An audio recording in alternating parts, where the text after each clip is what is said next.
All right, we're streaming on CBS Sports HQ. Chris Hassel joined by Pete Prisco. And when Pete's here, that means it's time for Pete's Power Rankings. And the story to this point, Pete, the New York teams continue to play well. Let's include Buffalo in that because they're the actually only team that plays in the state of New York, but the Giants and Jets.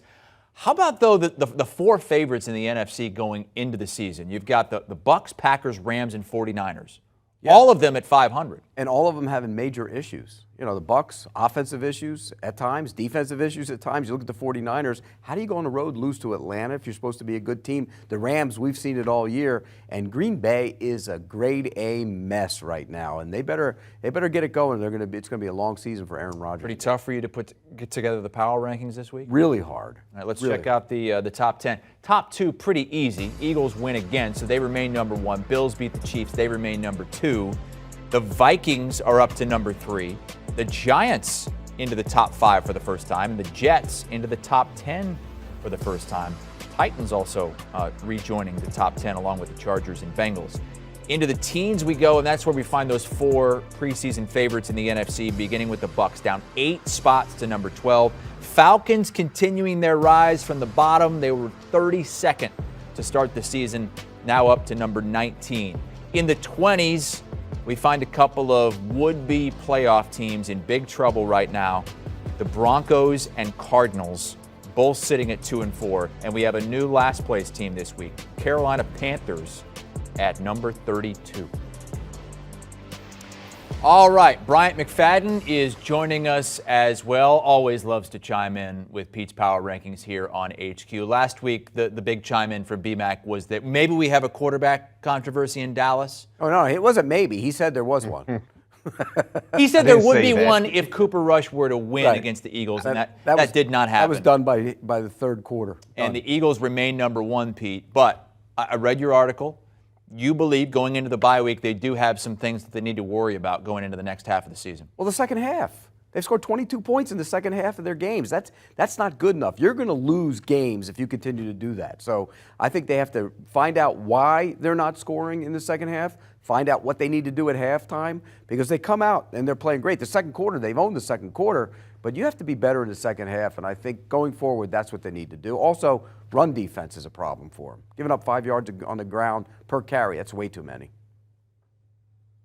And outside of that, you know, you would like to remain healthy. You saw Lane Johnson go out in that ball game Sunday night against the Dallas Cowboys. He's a big-time contributor to their offense, especially on the offensive line, one of the best tackles in the game. He's been playing at a high level as well. So keeping that offensive line healthy definitely is an important part to their success. But I agree with you, the second half debacles that we've seen from the Eagles in regards to scoring points has been something that has followed them the entire year. But they've been fortunate enough to find a way to win ball games. So that has been a calling card for them. And I think understanding and knowing that going into this bye week, these are things that they will emphasize, especially finding a way to put together 4 quarters of play.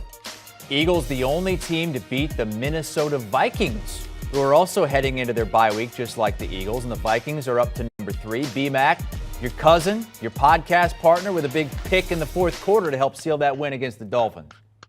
You know what, Pete? I applaud you. If I had a brim on, I'd tip it to you right now because you finally did something right. You finally did something right. Yes, finally. I mean, your power rankings list has been up and down, emotional roller coaster for me, and probably the same can be said for Chris as well. But you're right, the Vikings in the top 5, deserving so. And I understand you might say, well, they've done it in an unusual way. I don't care. They're finding ways to win ball games. And remember, a year ago, they found ways to lose ball games. So that has been a difference in what we've seen with this team in 2022. And I think the best is yet to come. And you know what? One thing that we had concerns with, Pete, we agreed with in regards to the adjustments on the defensive side. We both felt like it would take some time for these guys to get adjusted to the new scheme. And finally, defensively, outside of the week 1 performance against Green Bay, they showed up and showed out. I understand they played against backup quarterbacks, but this is a building block for their defense moving forward. And this is that's the type of production I expect to see from Minnesota.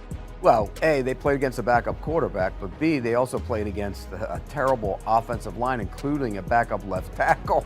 And we'll throw you a little tease that they might be the spinning tops of the week this week on Wednesday's program when we do the picks. But Look, you can't take anything away from the Vikings. They haven't been pretty. It hasn't been great.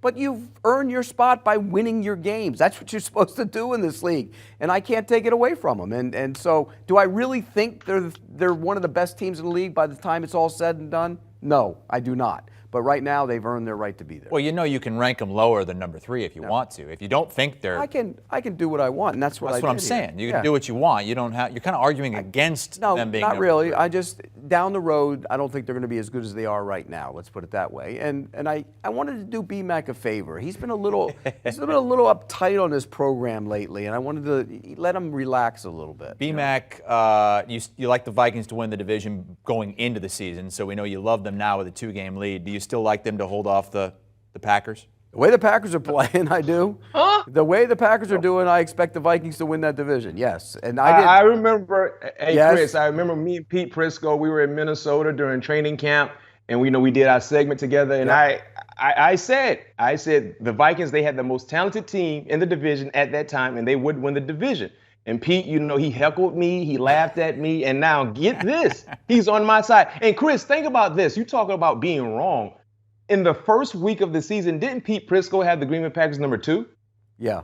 He always has the Packers number 2. And by the way, B-Mac, before we get off this topic, you also picked the Vikings to win the division last year. Just reminding you when we were in Minnesota. Just reminding you of that. Did I? Yeah. I don't remember. Yes, I don't remember. I don't remember 2021. Yeah, Pete. well, you should. I'm on 2022. Too many. What are you talking about?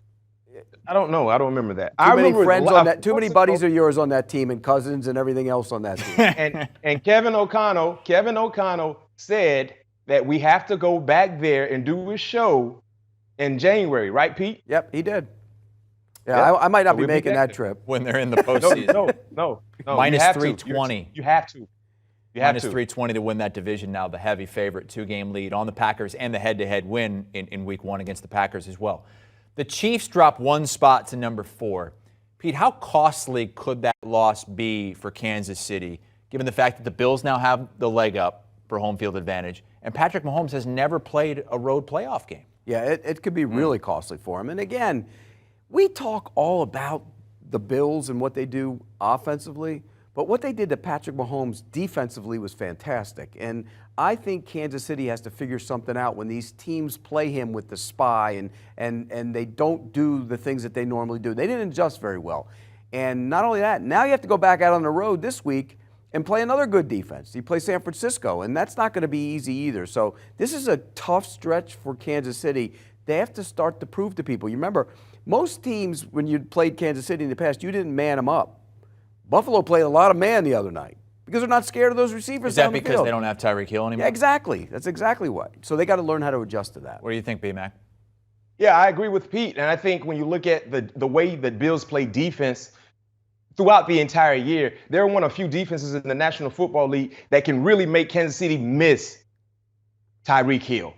That's what we saw. Not having Tyreek Hill, now they're not afraid to play man-to-man. They're not dedicated to play only zone concepts with a too-high safety shell look. No, we can play man-to-man because they don't have that threat that they have to be afraid of that we've seen in years past. And talking about winning that game last Sunday, if you're playing in the AFC, you do not want everything in January football, which is the playoffs, to have to go through Buffalo. And Chris, that was a unique point you gave us.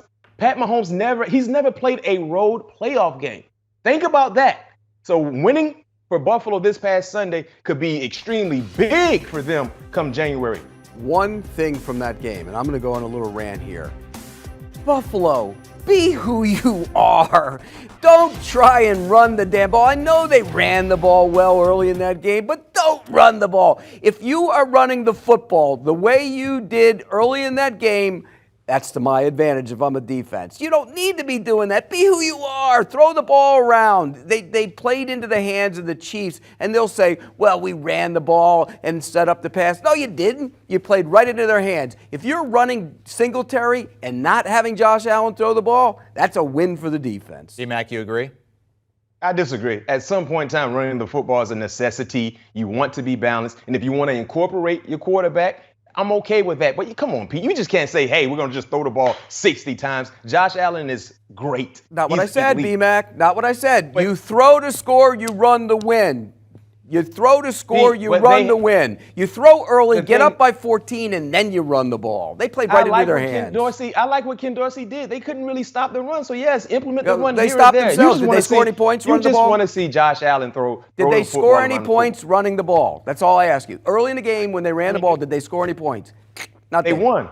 Yeah, they won because they went back to who they are. Be who you are. Josh Allen, playing loose, playing free, throwing the ball around. Great win for the Buffalo Bills in Kansas City, and now a leg up on the AFC and the Kansas City Chiefs in particular. We're coming back with Pete Prisco and Bryant McFadden in just a minute. After giving the Giants his playoff seal of approval last week, is Pete ready to do the same for the Jets? Find out where they land next. Oh, how about the New York teams this season? The real New York team, Buffalo, they're 5-1. Their former offensive coordinator, Brian Daboll, has the Giants 5-1. Robert Saleh has the Jets 4-2.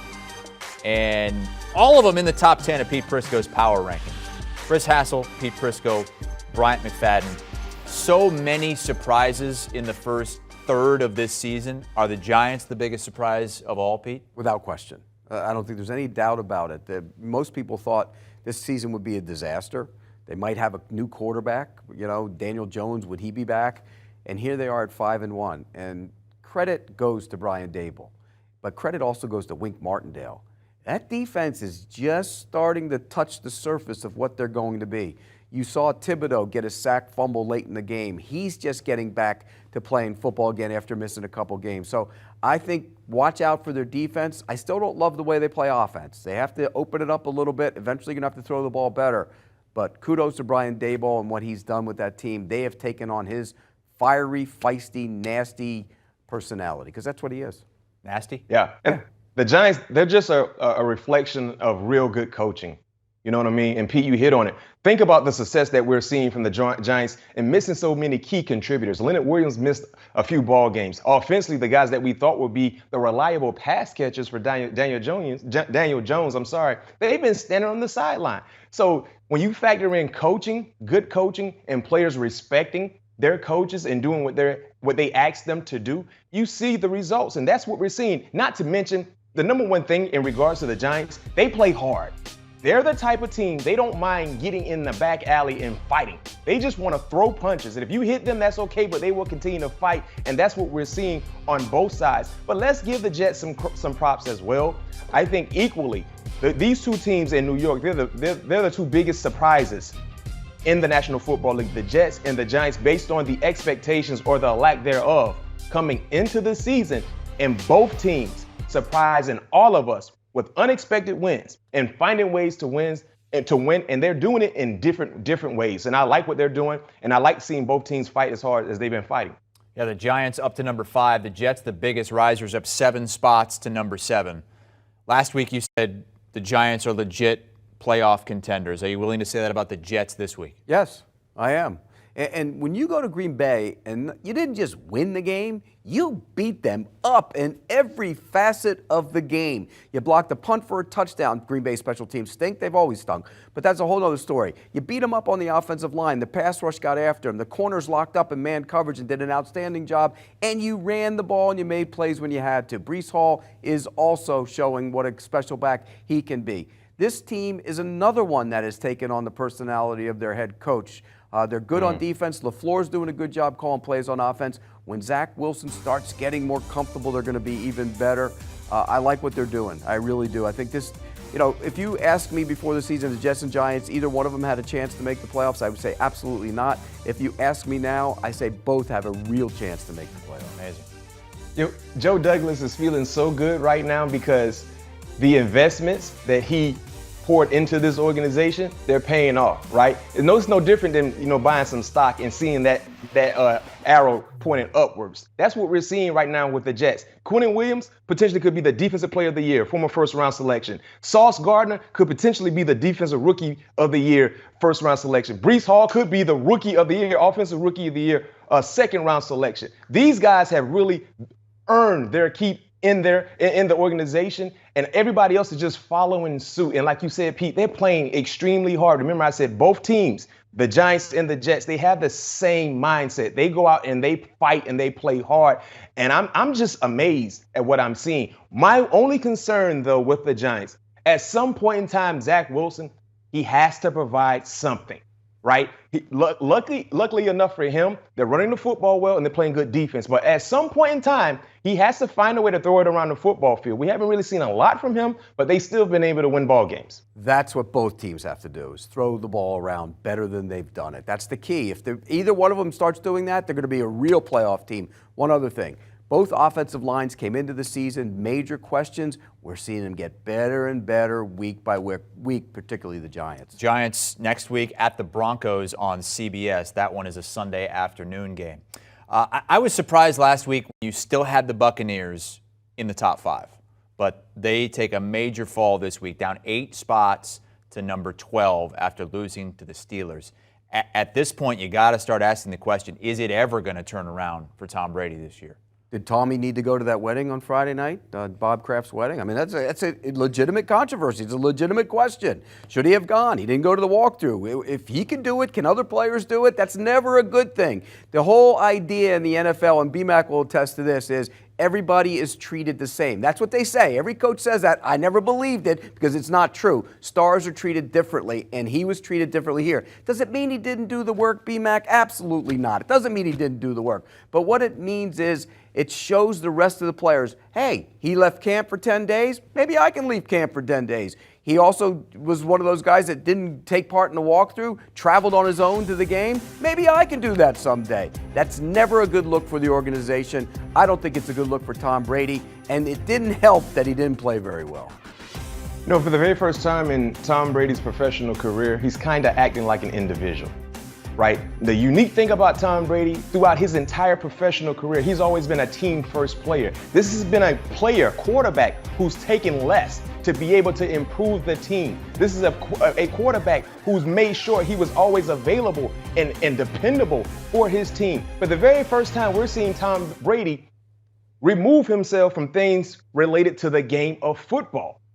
For whatever reason, we're seeing that, and I think that has been the disconnect with their team as far as chemistry, as far as production and consistency. And like you said, Pete, a Friday night wedding that would cause you to miss a walkthrough and fly to Pittsburgh alone is not a good look. We understand you've earned the right to do things differently.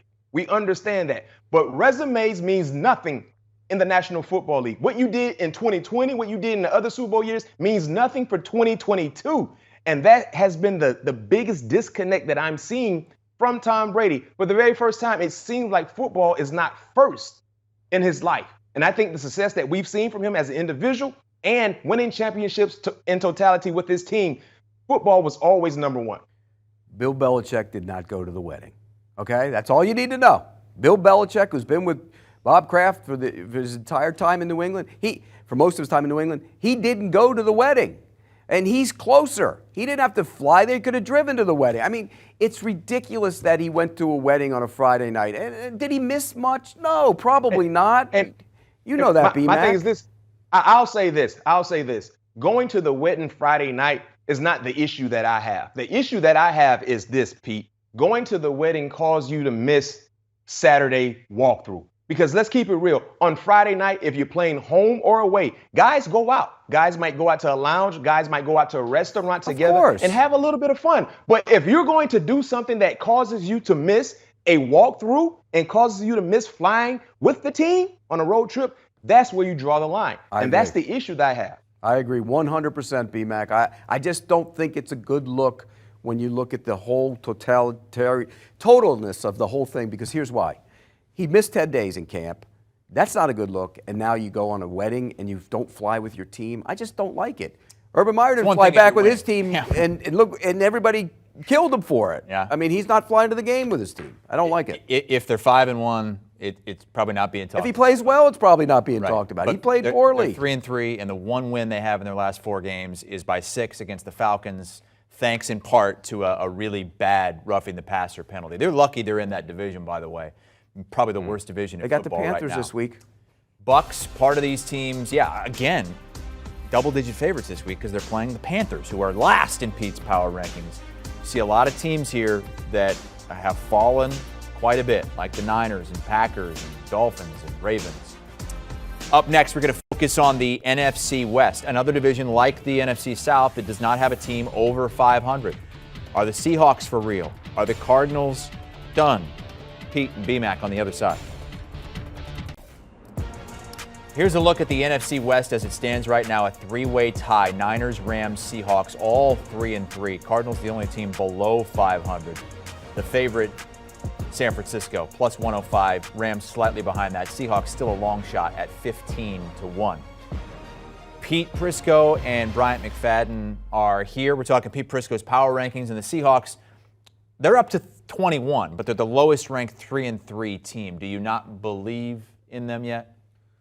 Well, their defense had been horrible until last week. I mean, just absolutely awful. And they actually played well against Arizona, but is that a byproduct of Arizona being that bad on offense? I mean, because they haven't been good either. So I'm not sure what to make of their defense yet.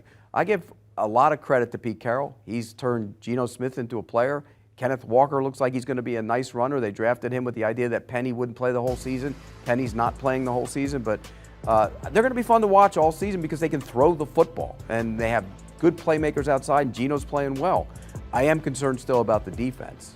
But at 3-3, nobody saw them at 3-3. At least I don't think many people did. Yeah, they're 3-3, and BMAC, the Broncos, are 2-4.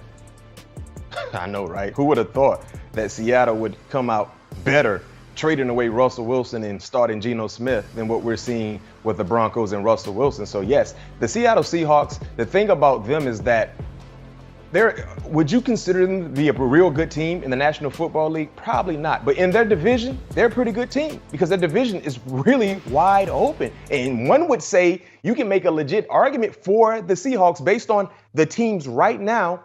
They could be the best team in the division. I thought it would be San Francisco, but their defense is being just shredded with injuries. We saw that this past Sunday. It's hard to play in the National Football League and you're missing at least 4 to 5 starters on one side of the football. And we don't know exactly when some of those guys will get back into uniform. So with that being said, the window is there for the Seattle Seahawks. Geno Smith has been one of the more improving players in the National Football League. Kenneth Walker can run it. Tyreek Woolen, one of my favorite young up-and-coming corners in the National Football League, ball hawking corner. They've been finding ways to win ball games, and that has been the calling card for them, along with some of the other unexpected successful teams so far in the National Football League, finding ways to win. Meantime, the Cardinals fall to number 24, another anemic showing on offense. Yeah, I think when you look at this Arizona team, they gave extensions to the general manager, the head coach, and the quarterback. And I bet you if you ask them right now, they would say, we could have those back. Can we have them back? Because I don't think any one of them has earned the extension. They're a mess right now. It's a bad team. The offense is terrible. You don't score a touchdown against Seattle? Not a touchdown because they had a blocked punt. They didn't score a touchdown. That shouldn't happen. And the numbers weren't bad for Kyler Murray. He ran for 100 yards, but they're not throwing the ball down the field. If they think DeAndre Hopkins coming back is going to solve their offensive woes, they are woefully misguided because that's not going to happen. They're not very good on offense right now. They're last in the league, BMAC, throwing the football 5.8 yards per attempt. That's terrible. Hey. Yo, Pete, I don't want to bring this up, but remember when Kyler Murray first signed that deal, they had a studying clause in it. I don't know, is that showing up or maybe one of the reasons we're seeing a disconnect? But I was optimistic that we could see a difference in production with DeAndre Hopkins returning, but that was including Hollywood Brown. So you get DeAndre Hopkins back, but you lose Hollywood Brown. So, man, what will we see with their star wide receiver back into the thick of things? But listen, this was the storyline for them, the last few years, getting off to a fast start and then dropping off at the end of the season. They got to find a way to correct their wrongs extremely fast because this has been a hard watch. Watching them on both sides of the football has been a hard watch. And I can tell you this much, if they don't get things together, Cliff Kingsbury will be on borrowed time. You better believe it. I agree with you 100%. By the way, they got that great teammate Robbie Anderson now, so maybe we'll see what he does. Hey, man, I can't fault Robbie. If I'm not starting, I'm departing too, so I can't fault him for that. It's a short week for the Cardinals. Thursday night football against the Saints. Loser of that game's going to fall to 2-5. BMAC, what's coming up on All Things Covered this week? Of course, we got to recap Pat P going back home to South Florida, getting a big-time pick. Of course, defense dominating. And we got a special guest, one of the up-and-coming dominating corners, lockdown corners in the game, J.C. Horn from the Carolina Panthers, will be joining us on the next episode. Make sure you tune in. Check us out. Playing better than J.C. Jackson this time. No kidding. Right now. Ask about Robbie Anderson. All right. No question, Pete. You know that. You know we got to do that.